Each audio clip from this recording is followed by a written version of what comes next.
জয়গুরু, জয় মা। গীতামৃত চ্যানেলে সকলকে স্বাগত। আমি আলপনা আবারও একটা নতুন ভিডিও নিয়ে আপনাদের সঙ্গে হাজির হয়েছি। এখন পুরো বাংলা জুড়ে চলছে অন্নপূর্ণা ভাণ্ডার নিয়ে দিকে দিকে নানা আলোচনা সমালোচনা, নানা রকম মতানৈক্য, মতভেদ, মতবিরোধ। তো নানা দিকে নানা মতামতের সাথে আমিও কিছু ব্যক্তিগত মন্তব্য নিয়ে এসেছি এই ভিডিওতে। তো তাই পুরো ভিডিওটা মন দিয়ে দেখুন, আমার সঙ্গে থাকুন। ভিডিওর প্রথমেই আমরা কাশীর মা অন্নপূর্ণার মাহাত্ম্য কথা শ্রবণ করব, যা আমার গুরু মহারাজ শ্রী শ্রী 108 স্বামী নিগমানন্দ সরস্বতী পরমহংসদেব বর্ণনা করেছেন। তারপর আমি আমার ব্যক্তিগত মতামত তুলে ধরব। তো ঠাকুর মহারাজ তন্ত্র, জ্ঞান, যোগ এই 3 সাধনায় সিদ্ধি লাভ করে কাশীতে এসে উপস্থিত হয়েছেন। সেখানকার অধিষ্ঠাত্রী দেবী মা অন্নপূর্ণা। এরপর ঠাকুর কি বলছেন মন দিয়ে শুনুন। শ্রী শ্রী ঠাকুর বলছেন, আগে শুনেছিলাম কাশীতে নাকি কেউ অভুক্ত থাকে না। হঠাৎ কাশীতে গিয়ে এই কথাটা আমার মনে পড়ল। এই কথা কতদূর সত্য তা বুঝবার জন্য একজন পাণ্ডাকে জিজ্ঞেস করলাম। সে যথাযথ উত্তর দিতে পারল না। আরেকজন ব্রাহ্মণ পণ্ডিতকে জিজ্ঞেস করলাম। সে বলল, হ্যাঁ সত্যি কথা, এখানে কেউ অভুক্ত থাকে না। না খেতে পেলে অন্নপূর্ণা মা নিজে এসে খাবার দিয়ে যান। তার এই কথার সত্যতা বুঝবার জন্য দৃঢ় সংকল্প হয়ে একদিন সকালে দশাশ্বমেধ ঘাটে গেলাম। ঘাটের দুপাশে বসবার যে আসনগুলো আছে তার উপর অনেক পাণ্ডা তক্তা পেতে বসেছে। আমি তাদের একপাশে দৃঢ় হয়ে বসে থাকলাম। সকালে অনেক যাত্রী আর শহরের নরনারী দলে দলে গঙ্গা স্নানে চলেছে। এমন সময় তাদের মধ্য হতে এক মাড়োয়ারি বৃদ্ধা মেয়ে মানুষ শাল পাতার একটা ঠোঙা হাতে করে আমার কাছে এলো। দেখতে মেয়েটি কুৎসিত, ছিন্ন ভিন্ন বেশ, চুল পাকা খড়খড়ে, যেন সেই জড়তি মূর্তি, যে মূর্তিতে অন্নপূর্ণা ব্যাসকে ছলনা করেছিলেন। আমি ভারতচন্দ্রের এই কথা ঘন ঘন ভাবতে লাগলাম। সে মেয়েটি আমার কাছে এসে বলল, বাবা আমার এই জিনিসটি রাখো তো, আমি স্নানে যাচ্ছি, দেখো কিন্তু। এই বলে ঠোঙাটি আমার হাতে দিল। আমি ঠোঙাটি নিয়ে রেখে দিলাম।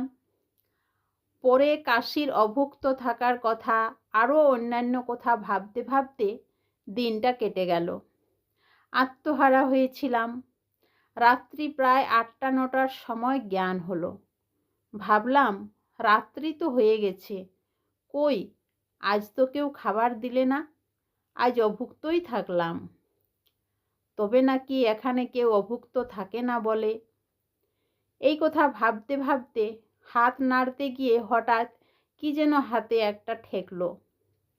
দেখি বুড়ির সেই ঠোঙা।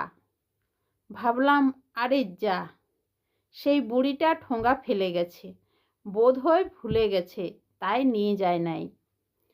আবার মনে হলো যে জাত বাবা, একটা আধা পয়সা মাত্র কোথাও থাকলে মেরে পিটে আদায় করে নেয়, ছাড়ে না, তারা কি কখনো ফেলে যেতে পারে? না, আর তার আর রাত্রিতে নেবার আশা নাই। সে ঠিকই ফেলে গেছে। আচ্ছা দেখি এর মধ্যে কি আছে। খুলে দেখি টাটকা বর্ধমানের সীতাভোগ।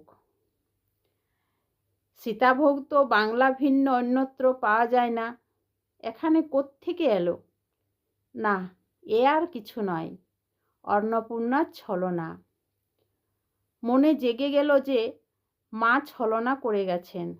ক্ষুধাও পেয়েছিল খুব, তাই খেয়ে নিলাম। থাকলাম রাত্রিতে গিয়ে একটা ঘরে, সেটা পায়রার বিষ্ঠা আর চামচিকের গন্ধে পূর্ণ।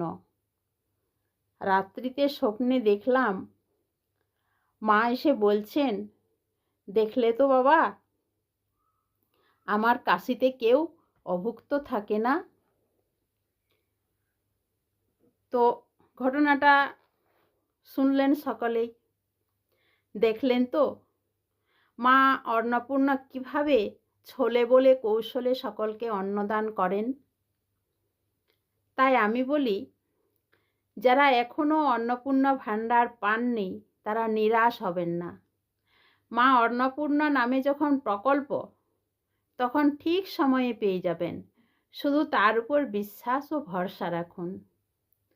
মা অন্নপূর্ণা সকলের সব আশা ঠিক সময়ে পূরণ করবেন। কিন্তু কিভাবে, কোন পথে, তা হয়তো আমরা বুঝতে পারবো না। দেখুন, যারা মনে মনে ঠিক করে রেখেছেন যে অন্নপূর্ণা টাকাটা পেলে আমি এই কাজটা করব, আমি ওই কাজটা করব, তারপর দেখবেন হয়তো আপনার অজান্তে সেই কাজটা হয়ে গেছে। এটাই তো মায়ের ছলনা। এটা কি অন্নপূর্ণা ভাণ্ডার পাওয়া নয়? তো এই হচ্ছে আমার মতামত। আপনাদের কি মতামত তা অবশ্যই কমেন্টে জানাবেন। তো আমার গুরুদেবের চরণে এবং মা অন্নপূর্ণার চরণে অনন্ত কোটি প্রণাম জানিয়ে আজকের ভিডিও এখানেই শেষ করছি।